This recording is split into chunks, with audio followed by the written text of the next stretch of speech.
Au carrefour des grandes civilisations méditerranéennes, tout près de la Turquie, du Liban, de la Syrie, d'Israël, des territoires palestiniens et de l'Égypte, l'île de Chypre est un territoire d'une richesse historique incroyable. Mais c'est aussi une île qui depuis les années 70 est divisée en deux, ou trois si l'on compte les territoires appartenant encore à la Grande-Bretagne. Aujourd'hui, l'île est divisée entre la République Chypre dans la partie sud de l'île et la République turque de Chypre du nord. Bien que cette partie de l'île prétende être son propre pays, elle est seulement reconnue par la Turquie. Les Chypriotes grecs et la plupart des autres pays du monde l'appellent tout simplement le Nord, ou encore les territoires occupés. Entre les deux se trouve une zone tampon occupée par l'ONU, qui maintient le cessez-le-feu entre les deux parties belligérantes. Cette situation soulève une question évidente. Qu'est-ce qui a provoqué cela? Pourquoi l'île de Chypre est-elle divisée? Eh bien, l'île a fini comme ça en raison d'un événement dramatique de 1974. Mais nous devons regarder un peu plus loin dans l'histoire de l'île pour bien comprendre le contexte derrière ces événements. Pour trouver ma réponse, j'ai beaucoup lu, mais j'ai aussi demandé de l'aide à un ami qui aime ce genre de sujet, Démystif. Bonjour et merci pour ton invitation Aéronaute. Alors est-ce que tu peux nous expliquer pourquoi il y a des Turcs sur Chypre? D'où est-ce que ça vient?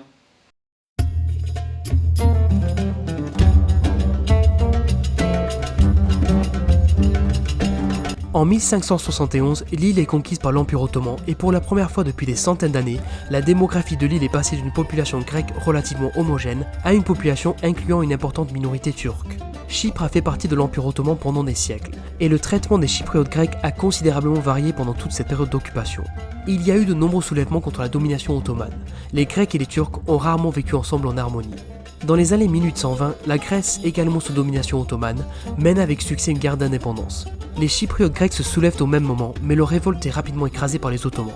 En 1878, l'île de Chypre passe sous administration britannique suite à un traité secret avec les Ottomans. Effectivement, au travers de ce traité, les Britanniques assumaient certes la protection de la souveraineté territoriale ottomane, mais s'assuraient surtout en retour une position stratégique leur permettant de défendre plus aisément leur route commerciale vers l'Inde empruntant le canal de Suez. Et c'est alors que s'ouvre une nouvelle page de l'histoire chypriote, décisive pour la suite.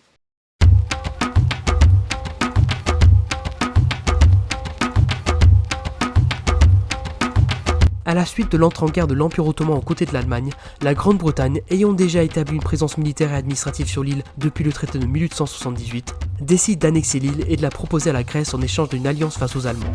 Mais le roi de Grèce refuse. En 1923, par le traité de Lausanne, la nouvelle République de Turquie renonce à tous ses droits sur Chypre, qui est déclarée colonie de la couronne britannique en 1925. Progressivement, la population grecque de l'île revendique l'énosis, signifiant union en grec. Ce terme fait référence à la volonté du rattachement de Chypre à la Grèce. Mais les révoltes chypriotes sont sévèrement punies par les Britanniques.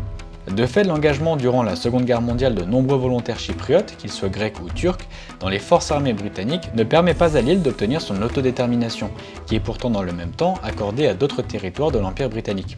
Et pourquoi? Eh bien justement à cause du recul de l'Empire britannique partout dans le monde. Et oui, l'une des conséquences de cela est que le pays ne dispose tout simplement plus d'aucune assise territoriale dans l'est de la Méditerranée. Chypre représente donc stratégiquement d'autant plus d'intérêt pour la Grande-Bretagne, qui ne compte de ce fait pas se retirer de l'île de son plein gré. Et c'est là que la population grecque de l'île va aider les Britanniques à changer d'avis. En 1950, Makarios III, élu archevêque, lance une campagne en faveur d'un référendum sur la question de l'énosis. Mais les réponses britanniques sont négatives et le soutien de la Grèce plutôt timide. Tout au long des années 50, les demandes d'énosis de la population grecque s'amplifient et sont toujours rejetées par les Britanniques. Le nationalisme grec balaye alors l'île et une organisation nommée EOKA, l'acronyme grec de l'Organisation nationale des combattants chypriotes, lance une violente campagne contre la domination britannique. Je rappelle que le but n'est toujours pas l'indépendance, mais plutôt l'énosis, l'unification avec la Grèce. Naturellement, les Chypriotes turcs ne voyaient pas vraiment leur place dans cette Chypre grecque nationaliste, et ils restèrent favorables au maintien de la domination britannique jusqu'à ce qu'une solution puisse être trouvée quant au sort de leur communauté. En réponse à l'EOKA, les Turcs les plus extrémistes créent le TMT, c'est-à-dire l'Organisation turque de défense, et engagent la lutte pour le Taksim, autrement dit une partition de l'île entre Chypriotes turcs et grecs. La Grande-Bretagne n'avait aucun intérêt à la division de l'île ou à son rattachement à la Grèce. De fait, et comme à leur habitude, les Britanniques sont malins et ne comptent pas se laisser faire. Ils s'emploient ainsi à faire de la question de l'indépendance non plus un sujet chypriote, mais un sujet communautaire, en comptant sur le fait que personne ne souhaite une division de l'île, ce qui la rendrait instable. Ce risque de division leur permet ainsi de justifier leur présence, qui devient de ce fait garante d'une certaine stabilité aux yeux de la communauté internationale. Ils décident alors de profiter de cette animosité entre les deux communautés, en recrutant par exemple des Chypriotes turcs dans la police pour des missions de maintien de l'ordre dans les villes de l'île, mais ils servent surtout à l'organisation d'une véritable contre-guérilla contre les Grecs de l'EOKA dans les campagnes. La conséquence logique de cette manœuvre est l'aggravation de la scission communautaire entre les Chypriotes turcs et grecs, qui deviennent ainsi de plus en plus difficilement réconciliables. Tout au long des années 1950, les résolutions proposées par l'ONU échouent, et on assiste à une multiplication des incidents et des conflits à travers l'île.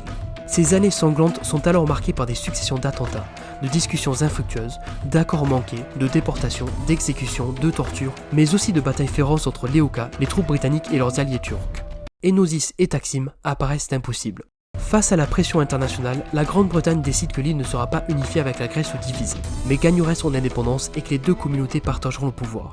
Après de longues négociations entre la Grèce et la Turquie, l'île de Chypre accède à l'indépendance après les accords de Zurich et de Londres de 1960. Deux éléments de cet accord sont importants à retenir. À travers celle-ci, la Grèce et la Turquie se réservent le droit de venir en aide à leurs communautés respectives sur l'île en cas de trouble.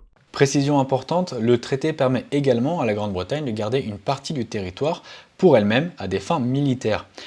Cette présence est alors incarnée par deux bases souveraines qui représentent 160 km² à Dekelia ainsi qu'à Akrotiri et Piscopi.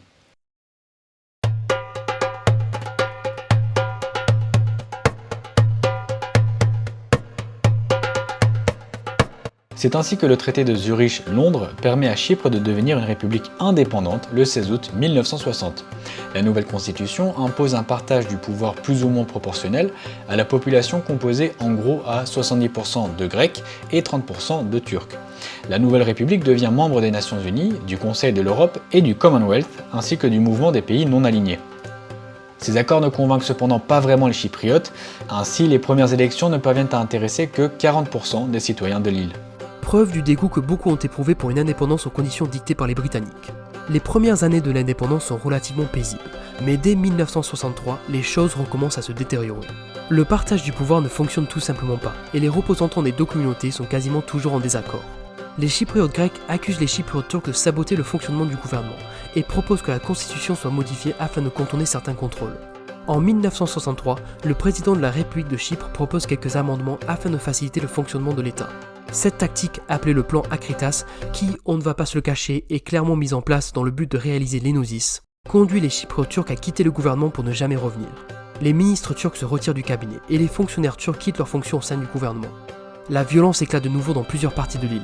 Des milices armées des deux côtés échangent des tirs, tuant de nombreux civils non armés. En réponse, de nombreux Chypriotes turcs se retirent dans de soi-disant enclaves disséminées à travers l'île. En parallèle, la Grèce et la Turquie roulent des mécaniques et se préparent à la guerre, à la fois sur l'île et sur leurs frontières communes en Thrace. La Grande-Bretagne et les États-Unis sont contraints d'intervenir afin d'empêcher une guerre entre deux pays qui sont en principe alliés, puisqu'ils sont tous les deux membres de l'OTAN. C'est ainsi qu'en 1964, une force de maintien de la paix de l'ONU est formée, la United Nations Peacekeeping Force in Cyprus.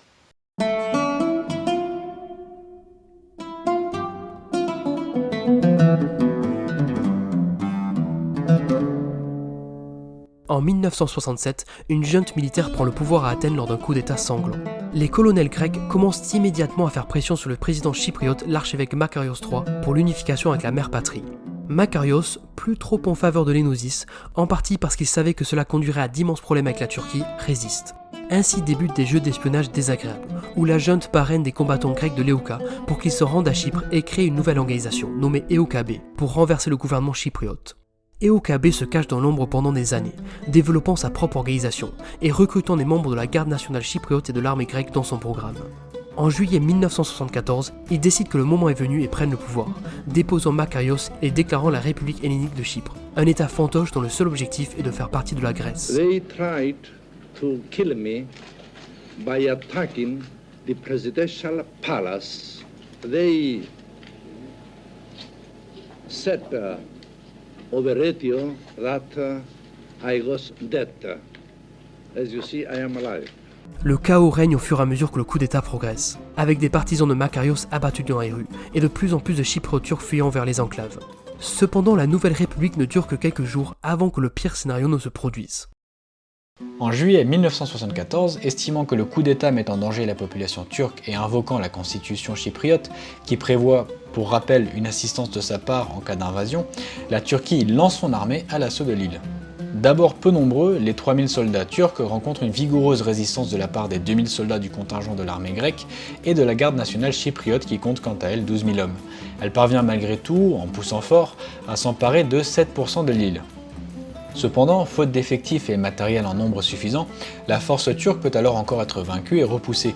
Mais les militaires grecs et chypriotes font une erreur d'appréciation majeure lorsqu'ils estiment, sans doute par esprit de vengeance, que les quartiers et villages à majorité turque représentent une menace plus pressante que cette force d'invasion turque. Ces violences qui sont de fait perpétrées contre des civils et que l'on retrouve malheureusement aussi du côté des Turcs à l'égard des populations civiles grecques engendrent un immense chassé-croisé de réfugiés. Les chypriotes grecs fuyant l'armée turque croisent le chemin des chypriotes turcs expulsés et violentés par l'armée grecque. Ce sont ces exactions qui servent de prétexte à la Turquie qui déclenche alors l'opération Attila II le 14 août, mobilisant plus de 40 000 soldats turcs appuyés par 20 000 miliciens chypriotes turcs. Cette force puissante fonce alors vers la ligne verte qui est tenue par les casques bleus depuis 1964 sans aller plus loin. C'est alors qu'un nouveau tournant a lieu. La Grèce, qui avait désormais toute légitimité à intervenir, ne le fait pas. Et pour quelle raison ? Eh bien, la junte militaire au pouvoir en Grèce s'est effondrée suite à l'invasion de Chypre, et le gouvernement démocratique nouvellement installé, n'étant pas partisan de la guerre, laisse la situation se développer sans intervenir. C'est ainsi que le 18 août, les soldats turcs atteignent leurs objectifs et contrôlent plus du tiers de l'île avant que le cessez-le-feu réclamé par l'ONU n'intervienne enfin. L'île est divisée. Cette nouvelle donne entraîne un déplacement de population considérable. Ainsi, 200 000 chypriotes grecs, soit 40% de l'ensemble de la population chypriote grecque, ont été obligés d'abandonner leur foyer dans les régions occupées et sont devenus des réfugiés. La population turque prend ensuite le chemin inverse, sous le contrôle des Anglais.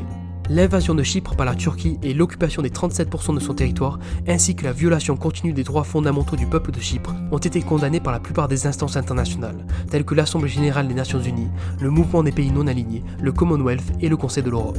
En 1983, la République turque de Chypre du Nord est proclamée, mais elle ne sera jamais reconnue, sauf par la Turquie elle-même.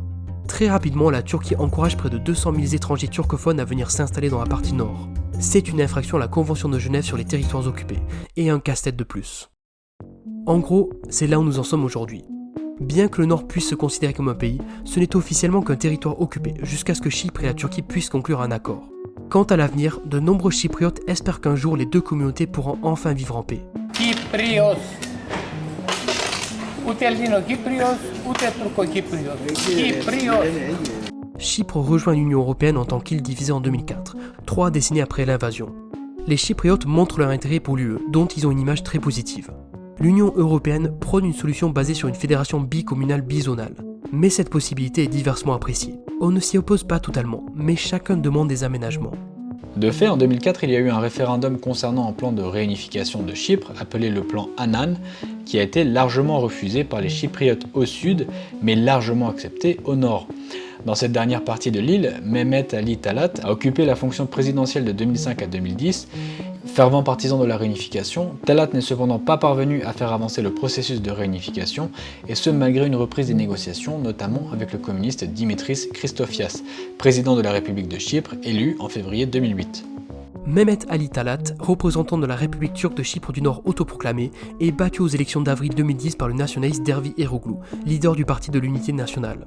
Les négociations s'annoncent plus tendues, bien que la Turquie, consciente que la résolution de la question chypriote soit l'une des conditions de son adhésion à l'Union Européenne, pourrait inciter le président Eroglu à reprendre les négociations. Une seule et importante question reste donc en suspens aujourd'hui, celle de la réconciliation. Depuis 2015, tout s'accélère à nouveau. Reste à définir les modalités et surtout à trouver un consensus sur le futur statut politique du pays. Système fédéral ou confédéral comme le souhaite une majorité de Chypriotes turcs, ou État unifié comme le veulent une grande partie des Chypriotes grecs. Merci d'avoir regardé cette vidéo. C'est un plaisir d'avoir enfin pu inviter Démystif sur la chaîne. Si vous n'avez jamais vu ces vidéos, eh bien déjà c'est pas normal et il faut corriger ça.